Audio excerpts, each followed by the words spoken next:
Masih dalam ingatan kebangkitan Tuhan Yesus. Berapa banyak saudara sudah nonton film The Passion? Amin. Haleluya. Yang belum nonton, rugi Anda. Ya, kalau bahasa saya di Surabaya, rogi sampian. Amin.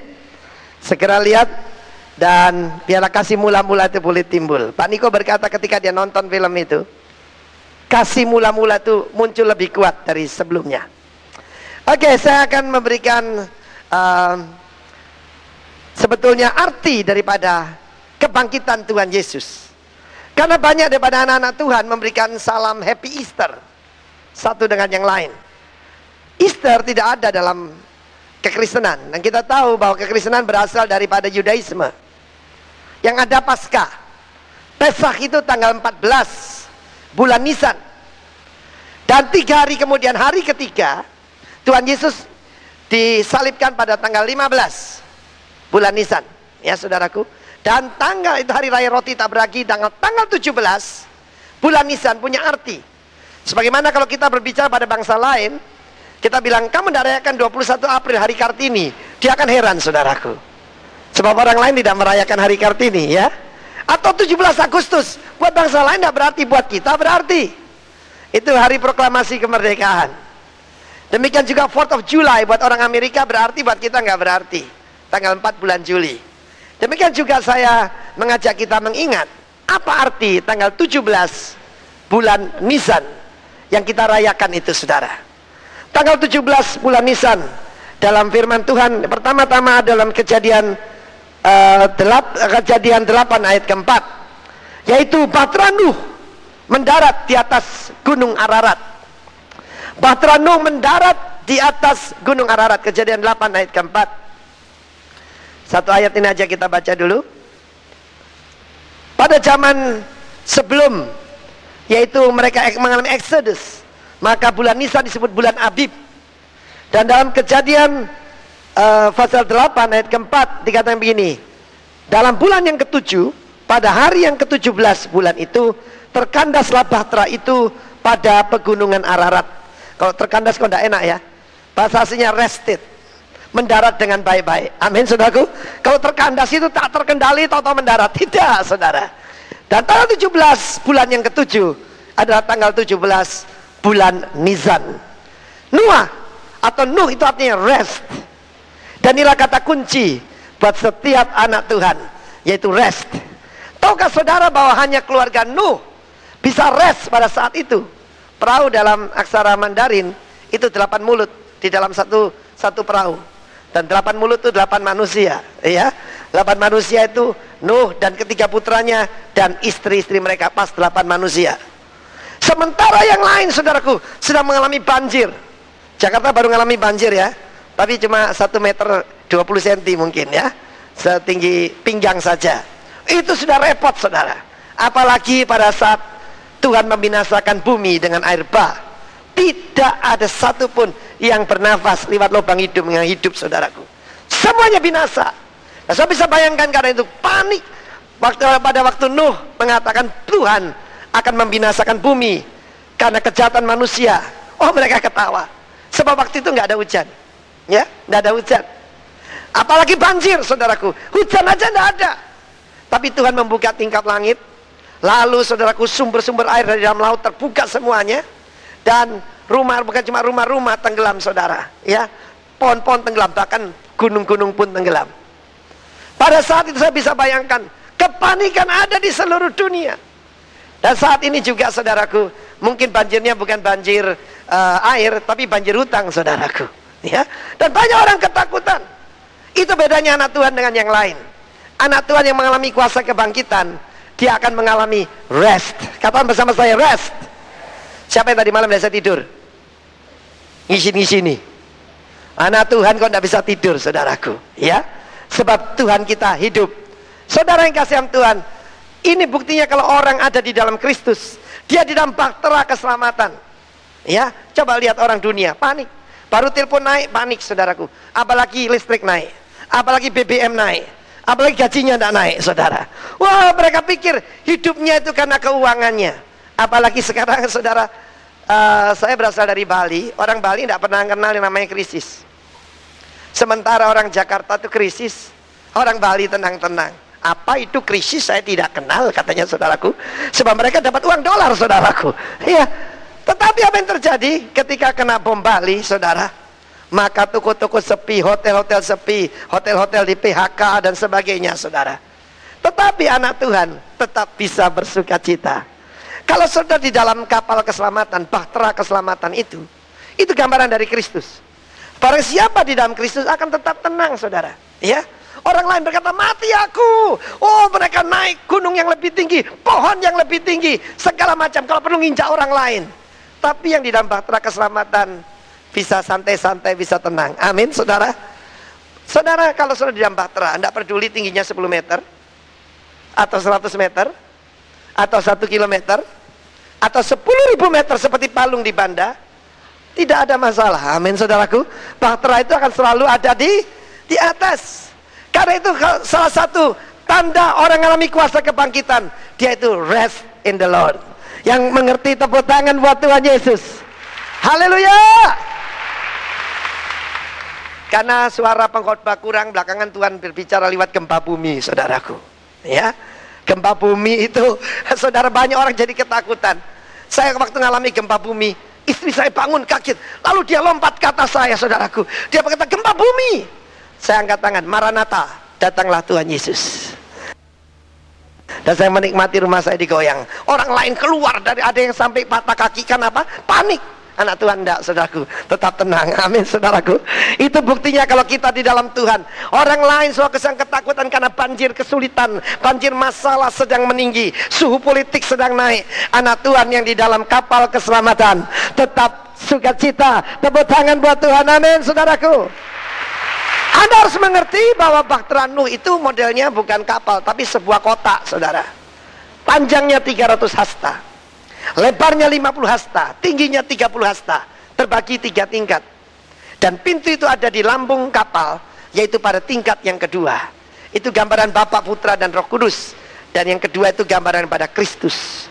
Tahukah saudara, orang Israel ketika mereka merayakan Paskah, itu ada roti yang tak beragi 3 buah, dibungkus dengan sapu tangan putih. Dan yang di tengah itu yang dipecahkan. Yang di tengah itu gambaran daripada Yesus Kristus. Karena dia berkata, this is my body broken for you. Inilah tubuhku yang diremukkan karena kamu.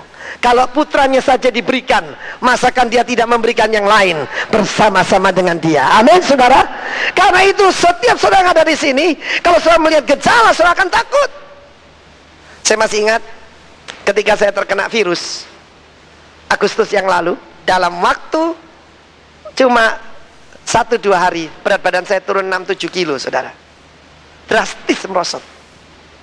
Dan pada saat itu, saudaraku, juga trombositnya terus turun. Tapi hidupku bukan tergantung ada trombosit atau tidak. Amin. Hidupku tergantung pada Tuhan. Dan karena seperti itu, hati saya tetap tenang dan saya tetap memuji Tuhan. Dan cuma dalam waktu 4 hari, saya keluar rumah sakit, saya disembuhkan Tuhan secara total. Baru-baru waktu saya menerjemahkan Carlos Anacondia. Ini menerjemahkannya, saudara tahu berapa banyak saudara ikut waktu Carlos Anacondia kemari? Itu dari bahasa Spanyol diterjemahkan bahasa Inggris Jepang, saudara. Karena yang menerjemahkan orang Jepang. Ya, satu kali dia berkata, Jesus killed the horse. Dengarnya kill the horse, saudaraku. Maksudnya itu heal the house. Yesus memulihkan rumah tangga. Jesus kill the horse. Dan saya sedang menerjemahkan. Tuhan kasih saya hikmat untuk bisa menerjemahkan. Amin. Tidak tahunya istri saya pada saat itu ada di belakang saya, dia biasa mendoakan. Mendadak, saudara, saya percaya ini serangan kuasa gelap. Mendadak dia pingsan, ya. Segala ini berputar seperti orang vertigo begitu. Dia muntah-muntah, saudara, dan dia kejang. Dan karena seperti itu saya tidak dikasih tahu, saudara. Selesai saya menerjemahkan, baru panitia memberitahu. Dan istri saya ada di rumah sakit. Di rumah sakit dekat dengan Geraha Betani di Nginden. Tapi yang aneh, loh saudara, kalau istri saya ini satu-satunya milik saya. Saya kan tidak punya anak, ya. Ini satu-satunya, yang deal satu-satunya milik saya. Tapi sudah lama saya serahkan milik Yesus. Amin. Ketika orang berkata, Pak, ibu pingsan, kejang Pak. tangan kaku, mulutnya kayak bebek gitu mencucu gini saudaraku. Ya, soal ketawa, orang lain takut saudara.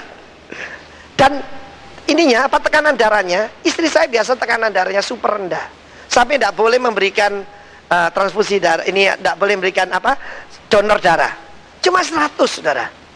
Hari itu 180, tinggi sekali. Tetapi aneh, saya bisa tenang saudara.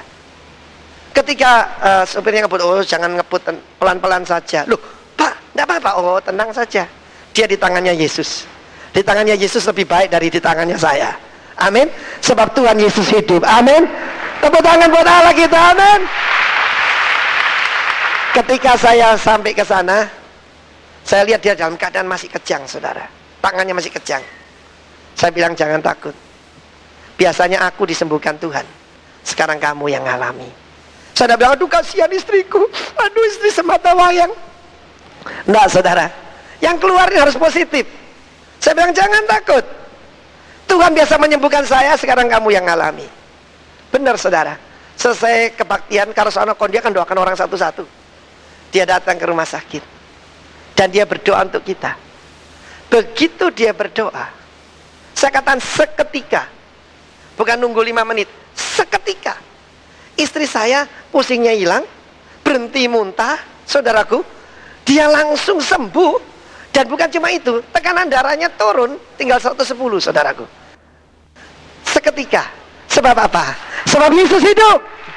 Tepuk tangan buat Yesus. Haleluya. Di tengah-tengah kesesakan, Pak Ferry tetap melayani Tuhan. Ibunya sakit, nikmatilah, rest in the Lord. Ibumu yang kau cintai ada di tangan Tuhan. Ketika engkau melayani Tuhan, Tuhan akan menolong kita. Amin. Itu tandanya orang dalam Tuhan, rest in the Lord. Satu kali ada seorang pemimpin di Denpasar, masih muda, namanya Insinyur Lison. Ketika istrinya melahirkan, anaknya ada kelainan. Waktu itu dia sedang memimpin FA, dia dipanggil pulang. Dan keluarganya panik, wah dia dimarah-marahi saudaraku, keluarga dari istrinya. Tetapi apa yang terjadi? Hamba Tuhan ini tenang saja. Padahal dokter bilang, cari obat apa gitu saudaraku ya, harganya 10 juta. Kalau obat ini tidak ada, paru-paru anakmu akan kempes dan anakmu pasti mati. Dan sementara anaknya mulai membiru saudara. Saudara, pada saat seperti itu, saya cuma berlutut dan saya coba, saya cari di rumah sakit, termasuk saya hubungi dokter Yanto yang di Jakarta. Pak, berapa saja kita akan bayar? Oh, bukan masalah uangnya, barangnya tidak ada. Adanya di Singapura, dan itu hanya dokter Singapura yang boleh memberikan tanda tangan, dan itu perlu proses 3 hari. Oh, bertelat, perlunya malam ini kok.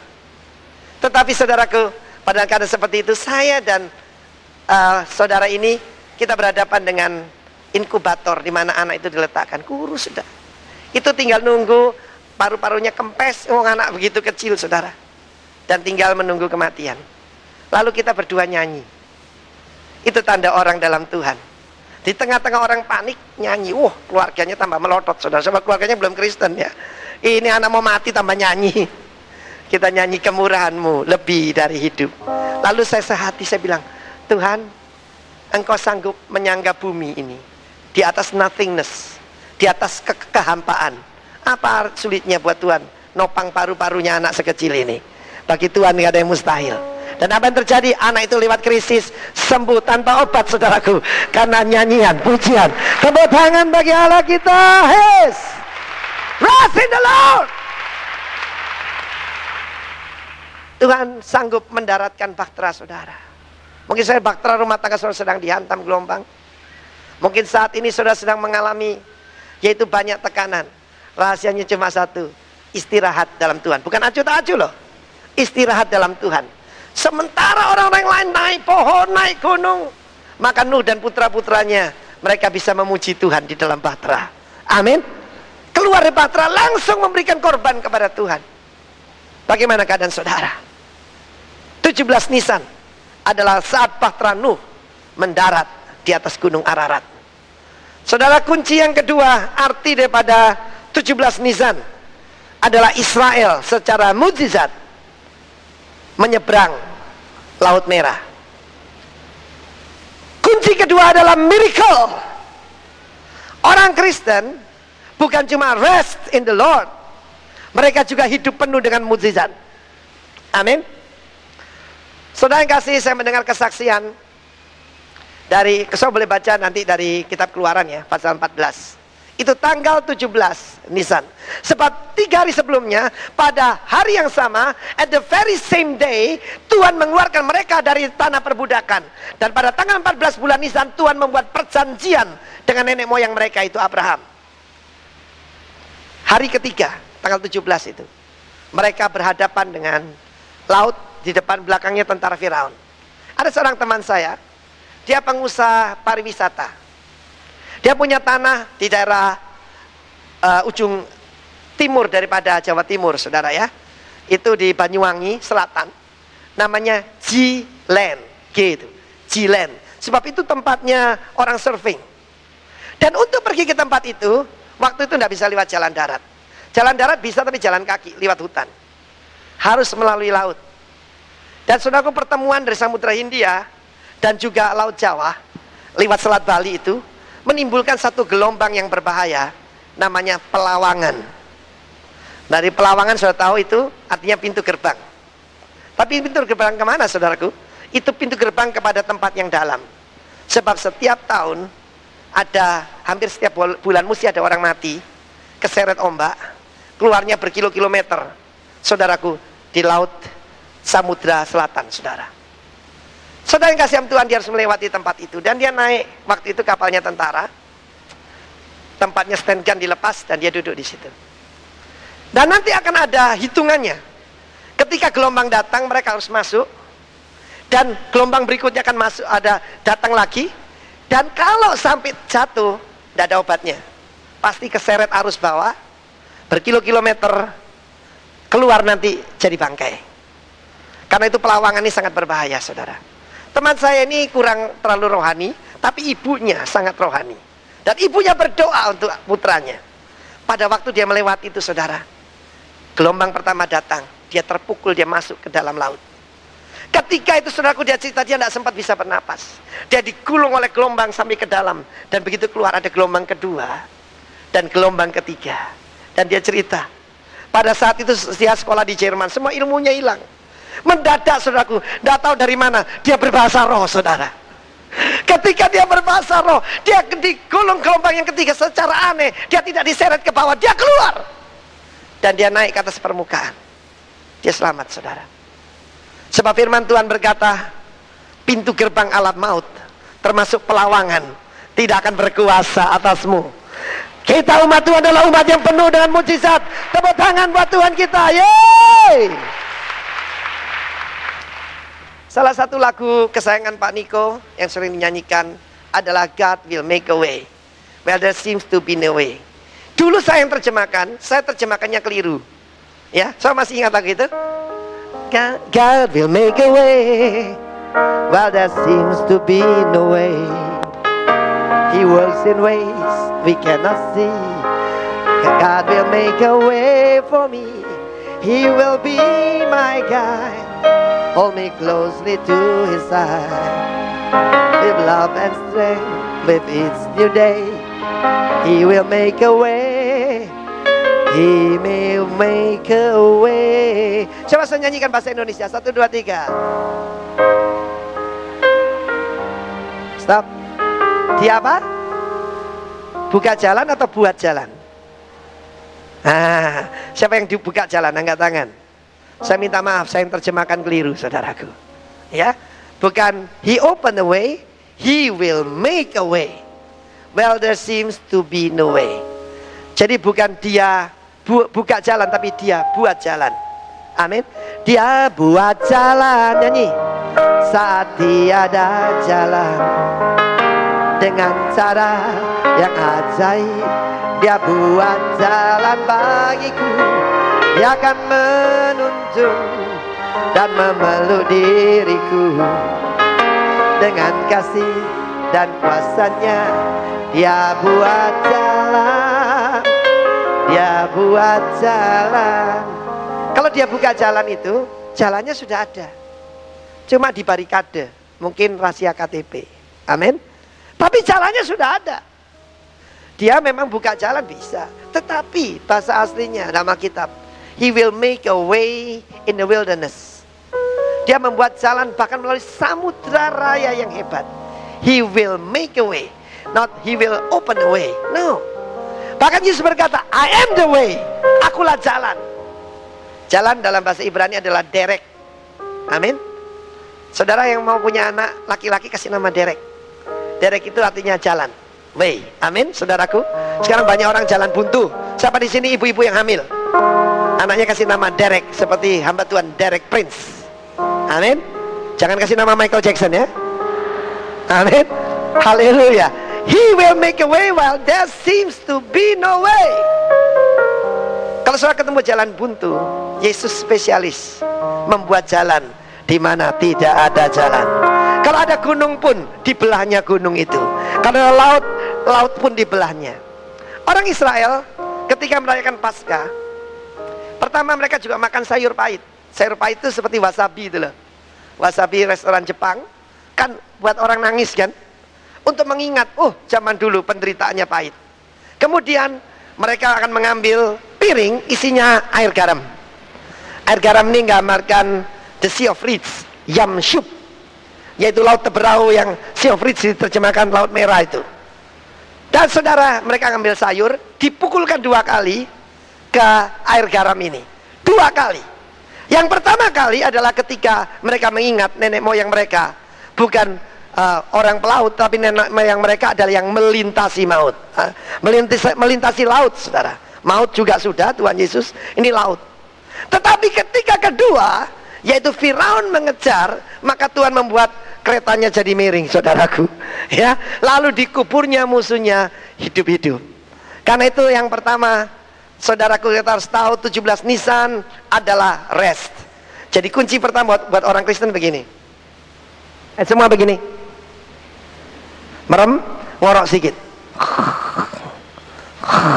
Ayo semua. Ojo ndelok ayo semua, santai. Ayo semua. Amin.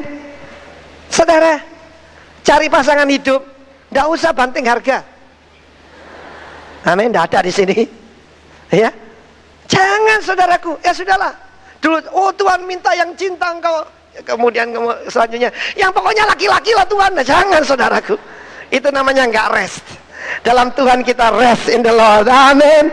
Haleluya, tepuk tangan buat Tuhan. Yang kedua begini saudaraku. Apa ini saudaraku? Tuhan akan membuat jalan di mana tidak ada jalan. Selanjutnya begini. Ngubur Firaun, saudara. Amin. 1, 2, 3. Lalu ngubur Firaun.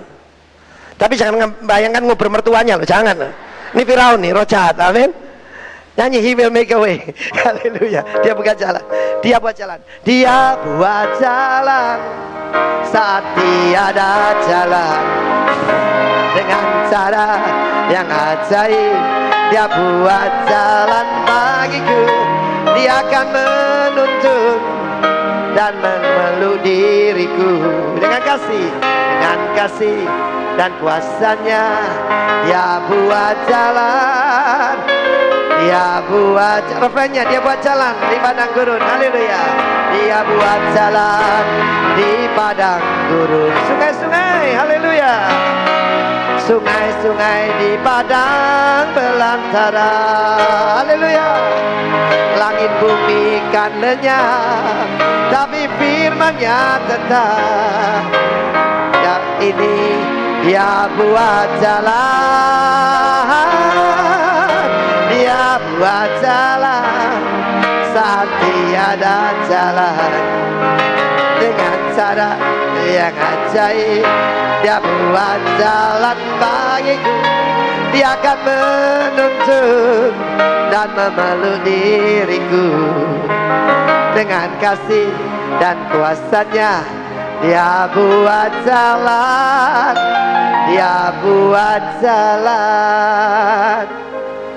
Saudara yang kasih, ada seorang hamba Tuhan memberikan suatu ilustrasi. Bedanya anjing geladak dengan anjing yang dipelihara. Anjing geladak itu kalau ada tulang, berkelahi. berkelahi untuk sepotong tulang, saudara. Ya.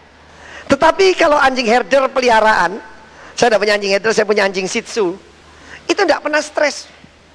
Ya, kepalanya diangkat. Aku disayangi bosku, amin, saudaraku. Oh, jalan kepalanya diangkat, saudara. Kalau anjing geladak itu, aduh, saudara, apa saja berkelahi. Rebutan makanan. Ada di sini yang rebutan makanan, ngizin-ngizin Tuhan Yesus? Tidak ada di sini, di Bali, saudaraku ya. Tetapi saudara, beda dengan yang dipelihara. Yang dipelihara, saudara tahu bahwa harga kita sangat mahal. Saudara, Yesus mati di atas kayu salib. Kalau sekiranya tidak ada satupun yang percaya, hanya saudara yang percaya, dia tetap mati buat saudara. Amin. Yang kedua adalah mujizat. Kebangkitan Tuhan Yesus adalah fakta sejarah. Satu kali saya di Bali, ada orang Bali tulis di koran. Dia heran, dia tanya, apakah Ramayana itu dan Mahabharata fakta atau ini apa? Dongeng. Nah, saudara yang jawab sendiri. Dia tanya begini, dari mana sesuatu yang fiktif bisa menghasilkan sesuatu yang nyata? Ya, pertanyaan silakan jawab sendiri.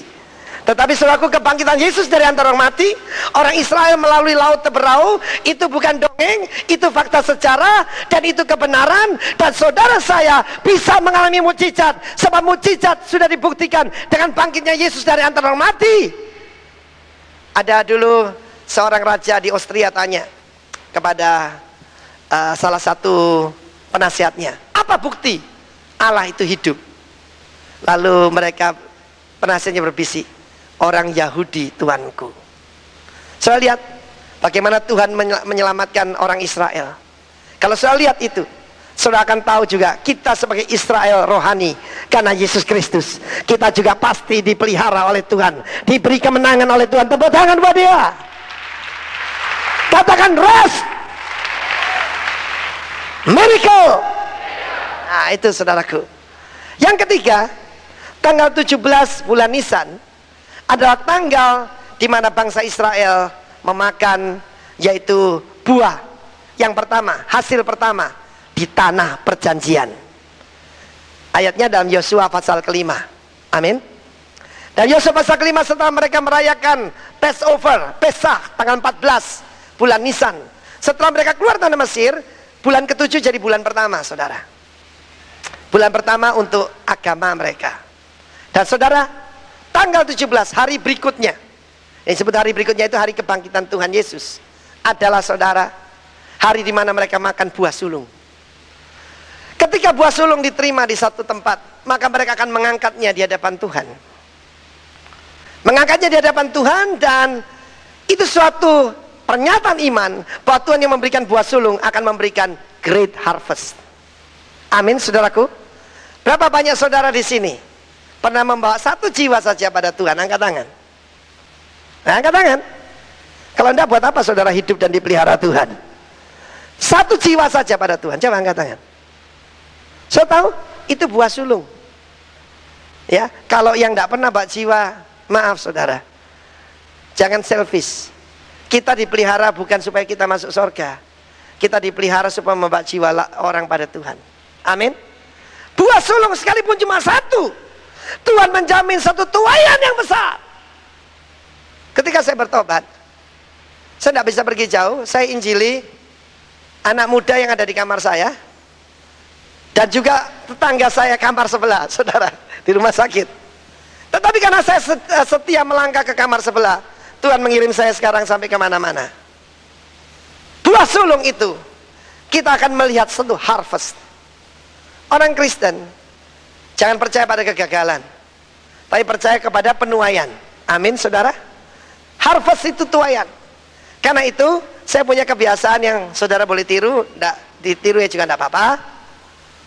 Lukisan di rumah saya, di kantor, dimanapun, itu gambar panen, saudara. Ya, kamar tamu kita kalau keluar, gambarnya panen. Ruang makan, gambarnya panen, saudaraku. Ya, di kantor saya, gambarnya panen. Sebab itu ketentuan bagi setiap anak Tuhan, yaitu berbuah bagi Tuhan. Harvest, tuaian yang besar. Jadi jangan takut kalau saya mengalami jalan buntu, Tuhan memberikan miracle. Jangan takut dengan apa yang terjadi di dunia, Tuhan memberikan rest. Dan yang ketiga ini, Tuhan memberikan tuayan yang besar. Yesus Kristus bangkit sebagai buah sulung. Saya mau tanya, siapa di sini mau hidup 1000 tahun? Angkat tangan. Tante mau ya? 1000 tahun. Siapa yang mau hidup 1000 tahun? Mau dengan tubuh yang sekarang? Iya saudaraku, saya mengikuti seminar kepikunan. Ternyata sebab usia saya sekarang kan tahun ini 53, saya masih muda sekali. Tetapi pembicara seminar berkata, manusia itu dengan tubuh yang sekarang itu akan mengalami 10B. Memang bahasa Jawa enak saudara. B itu brodol, botak, burem, bogang, bindeng, saudaraku. Lalu ini telinganya budek, saudaraku. Lalu pikirannya bingung, ya. Lalu perutnya akan buncit, dan yang terakhir buyuten. Mau 1000 tahun? Saya mau. Gak mau saya.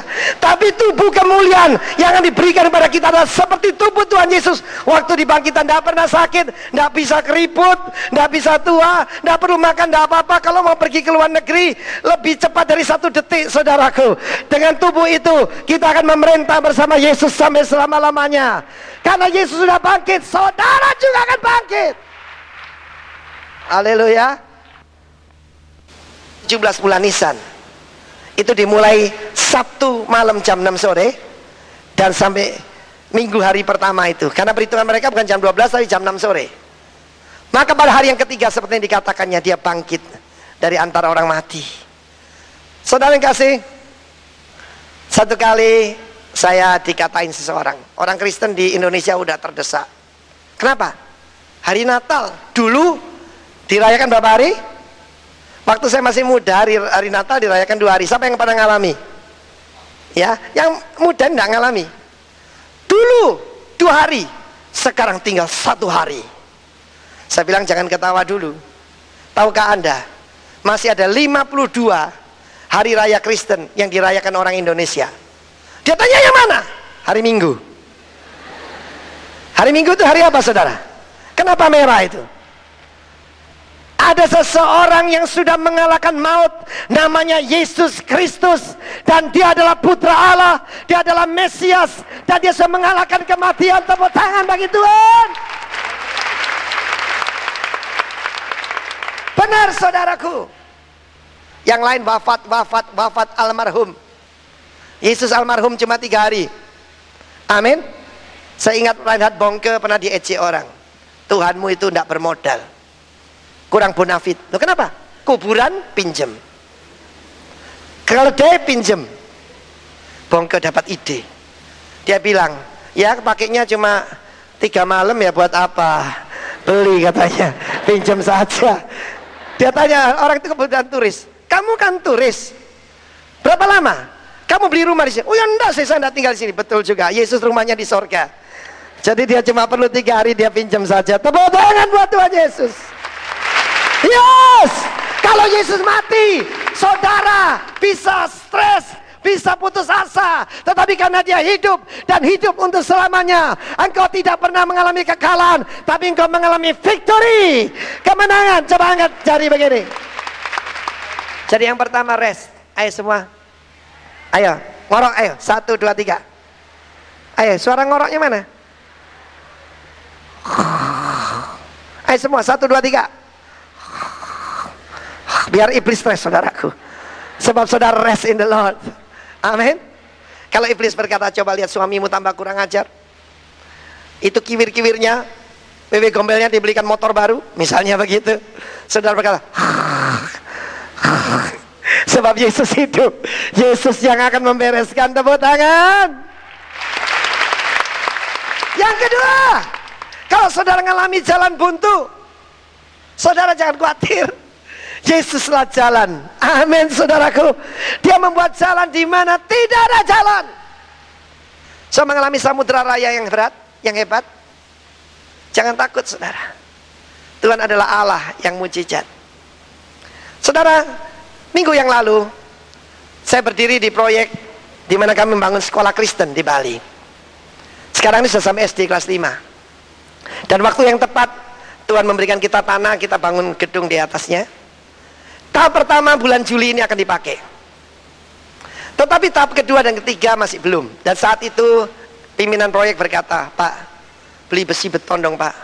Sekarang harganya tidak menentu dan kemungkinan akan naik lagi." Saya bilang, kita ini di Batranu, nggak usah takut. Naik berapa? Besi 120%. Jangankan 120%, saya bilang 10.000% tidak jadi masalah.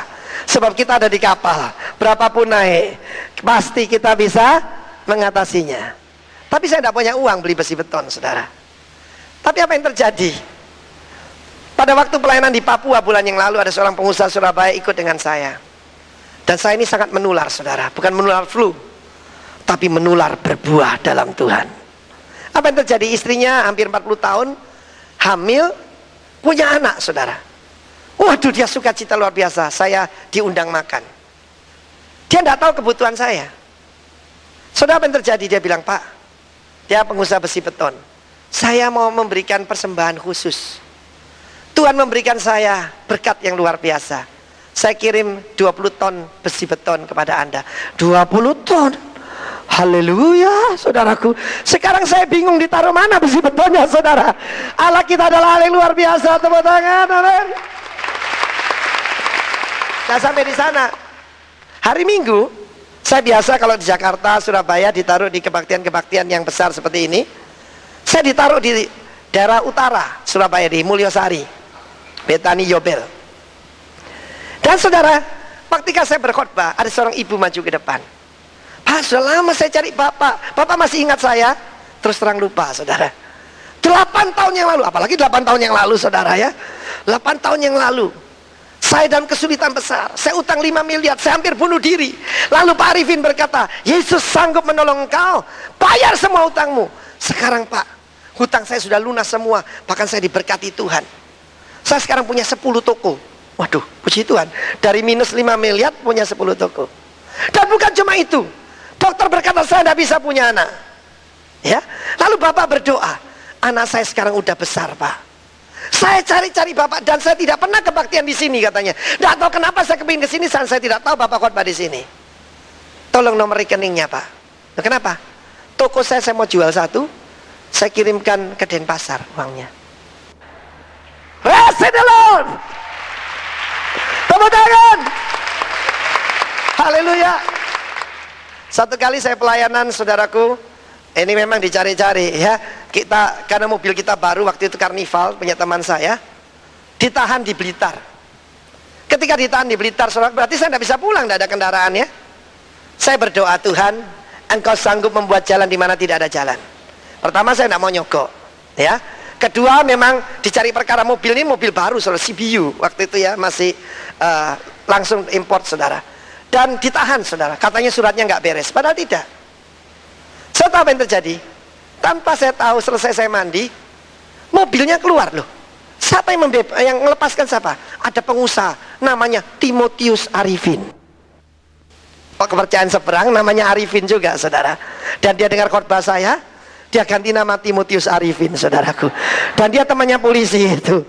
Dikeluarkan, saudaraku, tidak usah bayar apa-apa. Tepuk tangan buat Tuhan. Tuhan sanggup membuat jalan di mana tidak ada jalan. Tepuk tangan buat Tuhan. Haleluya.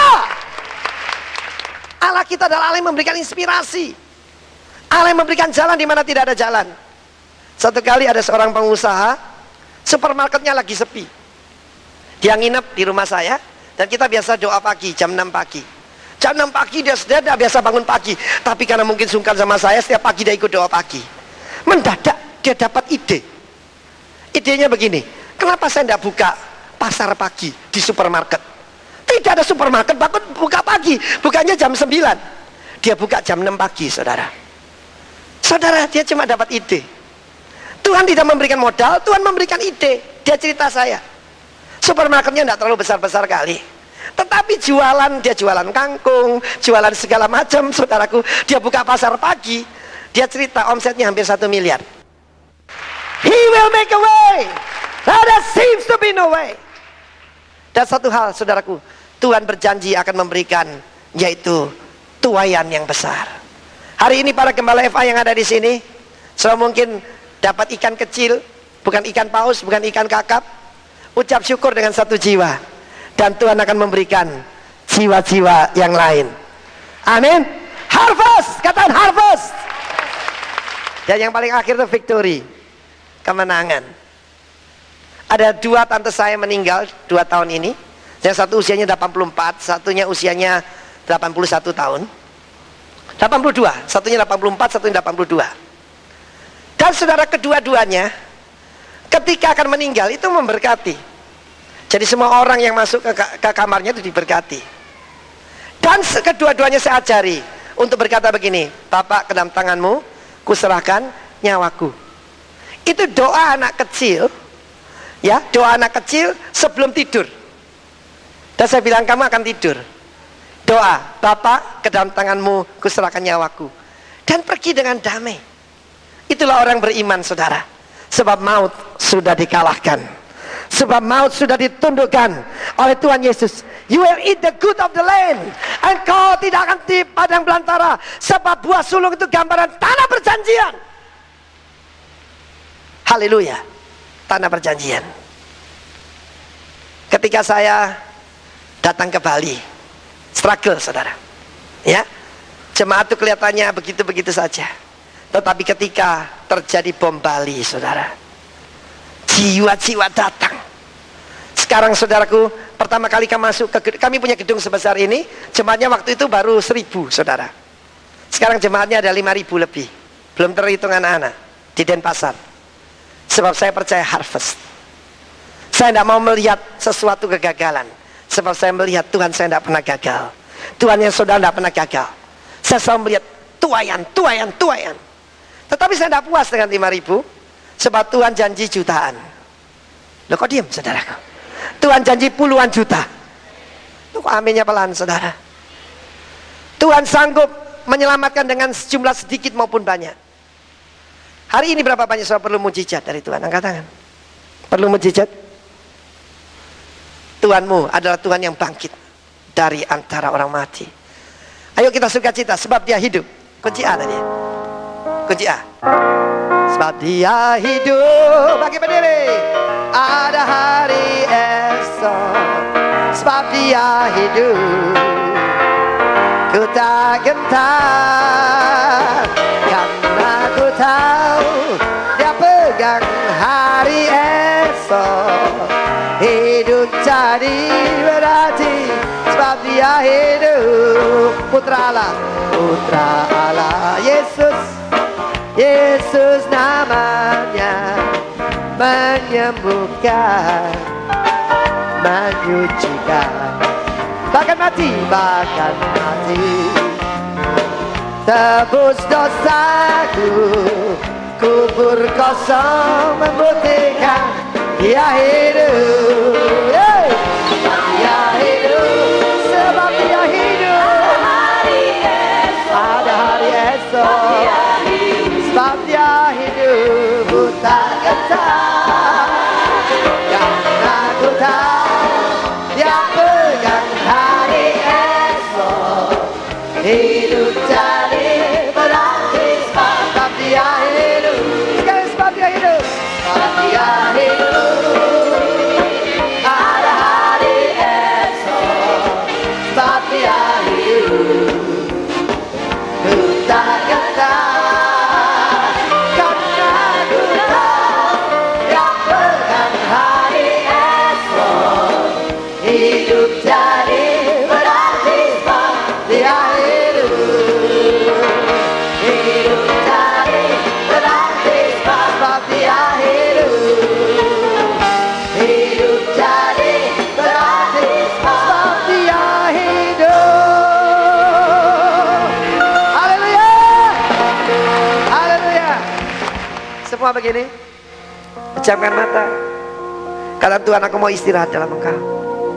Apa yang aku tidak bisa selesaikan, Engkau selesaikan. Seperti Maria Magdalena, Tuhan, ketika kami datang, batu penghalang sudah digolekkan, sudah dibuka. Ada batu-batu persoalan di depan kami. Sebab Engkau hidup, kami hidup di dalam damai sejahtera. Jiwa kami mendapat ketenangan. Kami serahkan ibu kami yang sakit. Secara khusus Tuhan, ibu dari Pak Ferry, Tuhan, sementara putranya mengasihi Engkau, keep on loving you. Tuhan membereskan yaitu orang tua kami. Oh, kami dijamin Tuhan masuk surga Tuhan. Apa yang kami perlu takutkan? Ada banjir-banjir kesulitan di mana-mana, tapi kami dalam bahtera-Mu, dalam nama Yesus. Sekarang saudara, pejamkan mata saudara, tapi ulurkan tangan saudara ke depan. Seperti Musa, angkat tangan. Jangan takut, berdirilah tetap, dan lihatlah keselamatan yang datang dari Tuhan. Kalau Nuh artinya rest, maka Moshe atau Musa artinya drown out from water. Saudara saat ini berada di dalam air yang menenggelamkan saudara. Saya tidak tahu itu air hutang atau apa saja. Jesus can rescue you. Katakan miracle, miracle, miracle. Tepuk tangan bagi Tuhan. Yang ketiga, saudara angkat buah itu, entah itu hasil ataupun jiwa-jiwa, lambaikan di hadapan Tuhan. Tuhan yang memberikan buah sulung akan memberikan harvest. Yes, He guarantee harvest.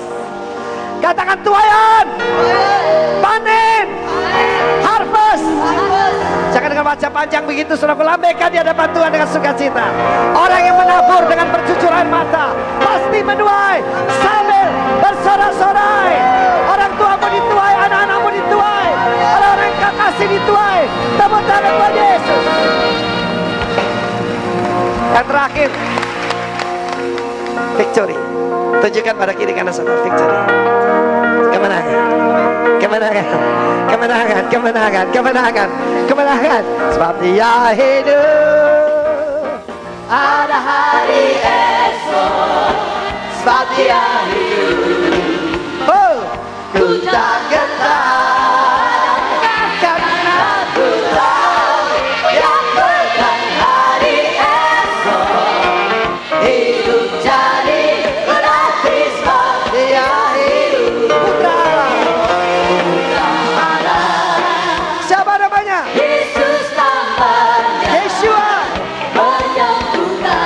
menyembuhkan, menyucikan. Yes, tebus dosaku, kubur kosong membuktikan Dia hidup. Sebab Dia hidup, sebab Dia hidup. Ada hari esok. Haleluya. Ku tak gentar, karena ku tahu yang pegang hari esok. Hidup jadi berarti Dia hidup. Kalau Pak Niko itu pencipta lagu, saya cuma penterjemah ya saudaraku. Kok rasanya ada terjemahnya aneh? Coba tadi ditayangkan, sebab Dia hidup, baris pertama. Coba ditayangkan multimedia. Ada hari esok. Sebab saya dengar ada yang nyanyi pada hari esok. Ya, jangan. Kalau Yesus hidup pada hari esok, hari sekarang kita kalah. Tetapi karena Dia hidup, ada hari esok yang kilang gemilang, yang cerah buat saudara. Haleluya, haleluya. Jadi kalau ditanya orang, apa kabar? Katakan kilang gemilang. Amin. Apa kabar? Kilang gemilang. Sebab Dia hidup.